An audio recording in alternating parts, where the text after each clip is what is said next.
mu ibyo bintu by'ibigarasha biteramwe navuze namwe mugende mu birebe ibinyamakuru bikoresha ibinyamakuru bya BTN utumba bagiye bakata abaturage bakubiswe. Magashi yadukiriye BTN TV Rwanda yuko ikoresha abanyamakuru bibigarashi kandi ikanakora inkuru zitari nziza cyane.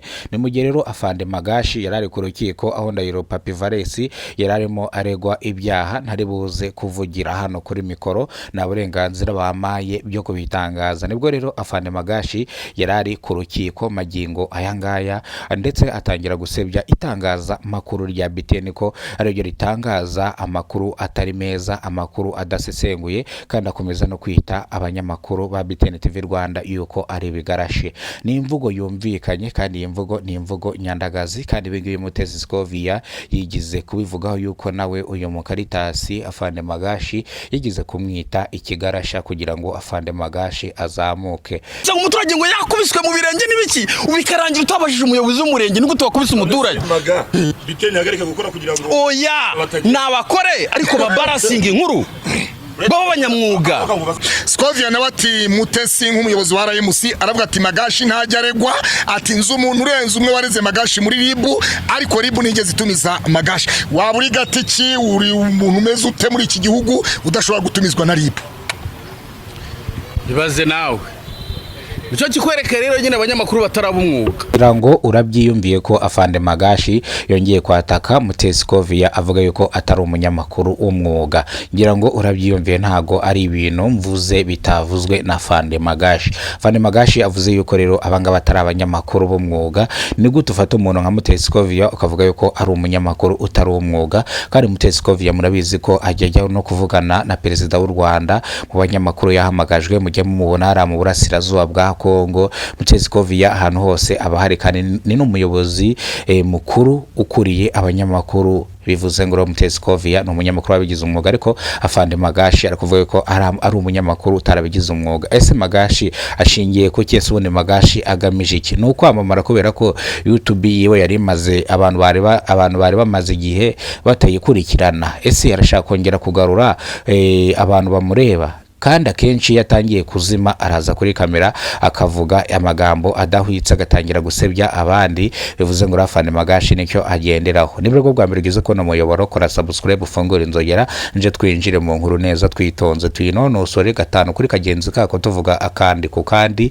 Kuna Afande Magashi yatatse Mutesi Scovia akataka Ndahiro Papi Valens akataka n'ikinyamakuru kizwe cya BTN TV Rwanda.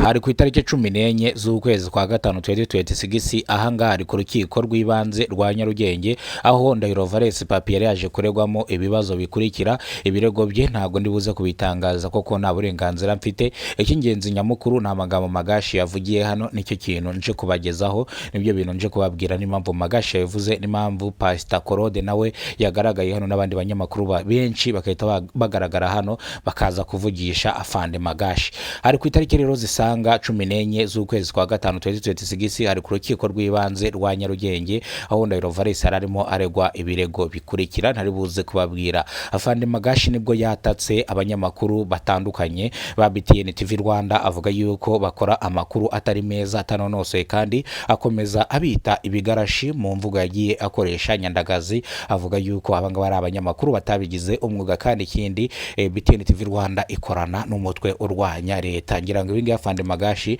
aba yabyivugiye ntago ari ibintu mba ngiye kuvuga ntoraguye hariya. Afande Magashi rero icyo yagendeyeho nuko rero Valens Papi yajyanwe mu rukiko, kandi nanone ari kuzira umuturage yigize kuvuganira ndetse ari kuvuga urwego rw'ubuyobozi avuga yuko hano hadakwiye kubakwa, kandi abaturage barimo barahubaka. Bivuze ngo iki nicyo kirego ari gukurikiranwaho magingo ayangaya. Abazi ko Ndahiro Papi Valens afunze kugeza magingo angana ngo Ndahiro Valens Papi afunze magingo angana. Ndahiro Valens Papi nago afunze ari kuregwa cyangwa ari kuburana ari hanze, ntago ari muri gereza. Ni gute rero Pastor Claude iwe na Magashi baje hano kugira ngo bakore isesengura ry'amakuru, baje kuvugira kuri Ndahiro Valens Papi n'ikinyamakuru cya BTN TV Rwanda birangire batatse Mutesi Scovia? Ni ukubera iki? Ese byagenze bite? Magashi afite channel yitwa Magashi TV Rwanda.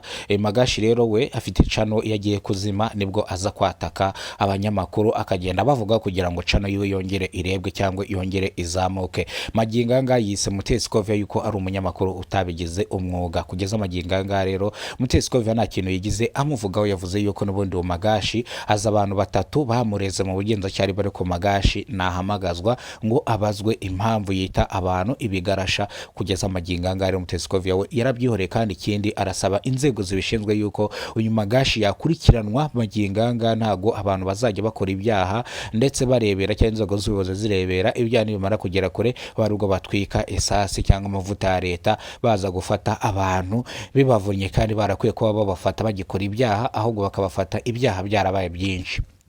Bino rero Mutesi Kovia yabivuze kuri Mama Urwa Gasabo, ni ikinyamakuru akorera ari nacyo cye. Bivuze ngo rero we yitandukanyije n'abano bantu, avuga yuko kandi ikindi Magashi agiye gukurikiranwa n'inzego z'ubuyobozi kubera imvugo agenda akoresha. Nimba atangiye kwataka ibinyamakuru nka BTN TV Rwanda avuga yuko zikora inkuru zitari nziza, inkuru z'ibihuha, we na Pastor Claude, bivuze ngo kugeza Magingangaya ni ibibazo bikomeye cyane kuba umugabo ari kugenda asebya itangazamakuru rya BTN TV Rwanda rimaze imyaka n'imyaniko rishinzwe. Yo akabaje ejo bundi akaba atangiye gushaka gushyira ishami cyangwa akaba ashaka kuhirika BTN TV Rwanda. Ese ibintu biraza kumuhira Magashi, ibintu yavugiye mu itangazamakuru byatangiye gushakara. Fande Magashi rero ubu ngubu tuvugana ikirego kiyo kigiye kugezwa mu rukiko rwo guharabika no kwandagaza ikinyamakuru cyitwa BTN TV Rwanda.